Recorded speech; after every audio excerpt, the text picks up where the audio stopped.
안녕하셨습니까? 행복한 인생이 임하 알베르토입니다.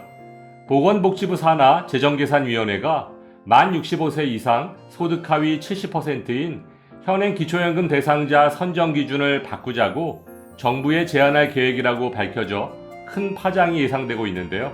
과연 어떤 내용인지 오늘 아주 쉽게 설명해 드리겠습니다.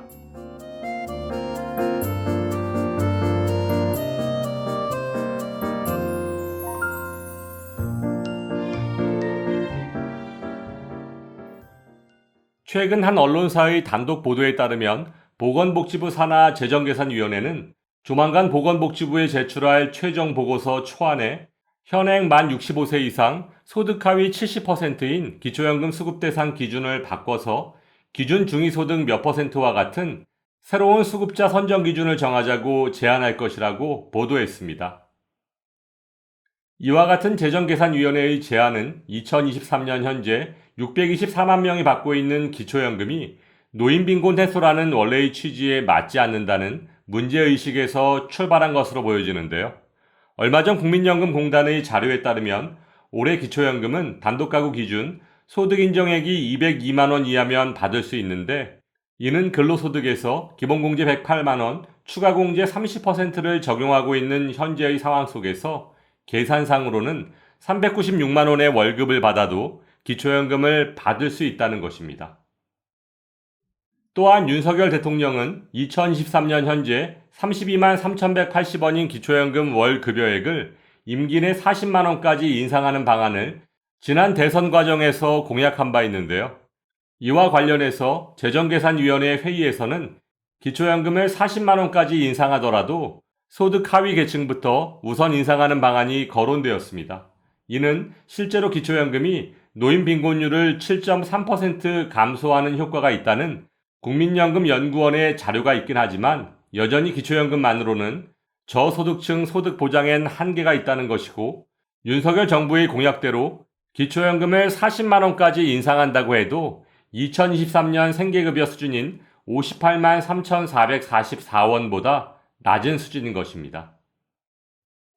따라서 윤석열 정부의 재정 건전성 강화 기조를 볼 때 기초연금 대상자를 늘리기보다는 줄이는 쪽으로 작용할 가능성이 클 것으로 보여지며 실제로 재정계산위원회의 회의에서도 기초연금 지급 대상을 지금보다 줄이는 대신 저소득층의 연금액을 늘리자는 주장이 나온 것으로 전해졌습니다.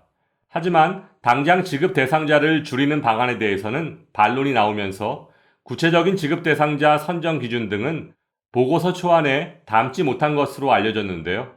이와 같은 언론사의 보도에 대해 지난 22일 국민연금공단에서는 기초연금 개선안이 확정된 바 없다며 강하게 부정하면서 일부 언론에서 보도된 기초연금을 받는 노인수를 줄이고 금액을 늘리는 방안이 추진된다는 내용의 최종 보고서와 관련해서 아직 확정된 바 없다고 강조하며 추측성 보도를 자제해달라고 당부했습니다.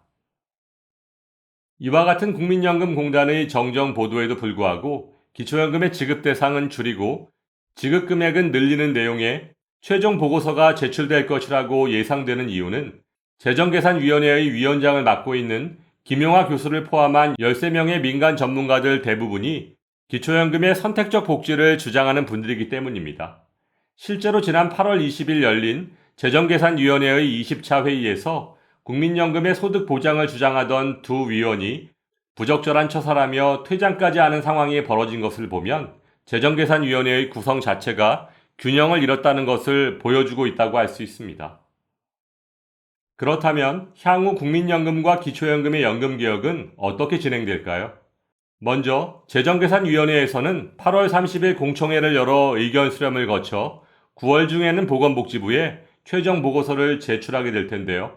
국민연금과 기초연금에 대한 최종 보고서 내용을 예상해보면 먼저 국민연금의 보험료율은 현행 9%에서 2025년부터 5년마다 0.6%씩 각각 12%, 15%, 18%가 될 때까지 인상하고 지급 시기는 수급 연령이 65세가 되는 2033년 이후 같은 스케줄로 2038년부터 5년마다 한 살씩 늦춰서 각각 66세, 67세, 68세까지 늘리되 소득 대체율은 현행 40%를 그대로 유지하는 방안이 포함될 것으로 보여집니다.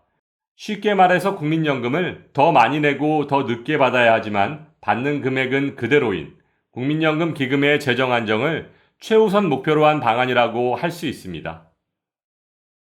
다음 기초연금은 내년 총선을 앞둔 정치적 상황을 고려한다면 수급 대상을 몇 %까지 줄이고 얼마까지 더 지급하자는 구체적인 수치를 제시할 수는 없겠지만 OECD 권고한 대로 기초연금 지급 대상을 40% 정도까지 줄이고 지급 금액은 윤석열 대통령이 대선 공약에서 밝힌 단계적 40만 원까지 인상이 유력해 보이는 것이 사실인데요.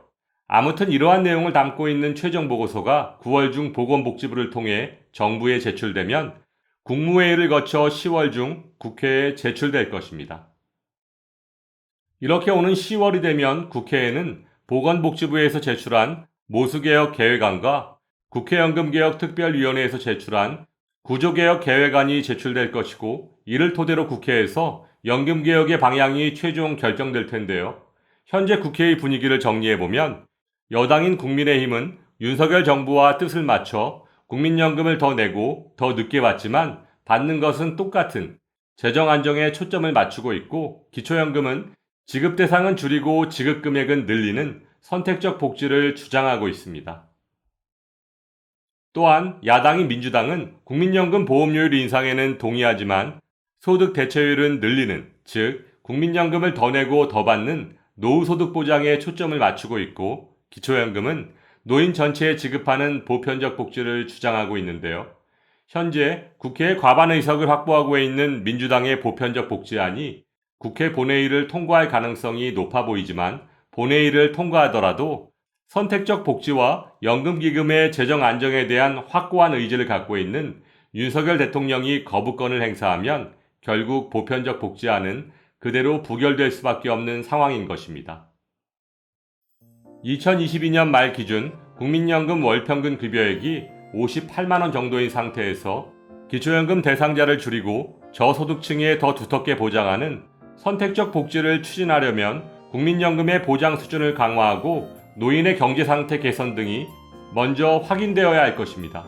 또한 국민연금 기금 고갈과 정부의 복지 예산 부족으로 보편적 복지를 지금 바로 추진할 수 없다면 현재 어르신들의 삶의 질에 밀접한 영향을 미치고 있는 국민연금, 기초연금, 건강보험의 연계 과정에서 발생하는 국민연금 연계감액, 부부감액, 피부양자 소득 요건, 생계급여 연계감액 등의 악법들을 먼저 바로잡아야 할 것입니다.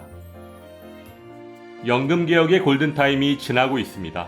지금 바로잡지 않으면 더 많은 돈과 시간을 투자해도 실패할 가능성이 커지고 있는 현실 속에서 현재 국회의원들의 모든 관심은 내년 4월 총선에 맞춰져 있는 것을 보면 과연 연금개혁이 제대로 이루어질 수 있을지 의문을 가지지 않을 수 없습니다. 상식이 통하는 세상이 되기를 바라며 오늘도 알베르토가 어르신들의 행복한 인생 2막을 응원하겠습니다. 행복한 하루 되세요. 좋아요, 구독, 그리고 알림과 공유는 좋은 콘텐츠를 만드는 힘이 됩니다.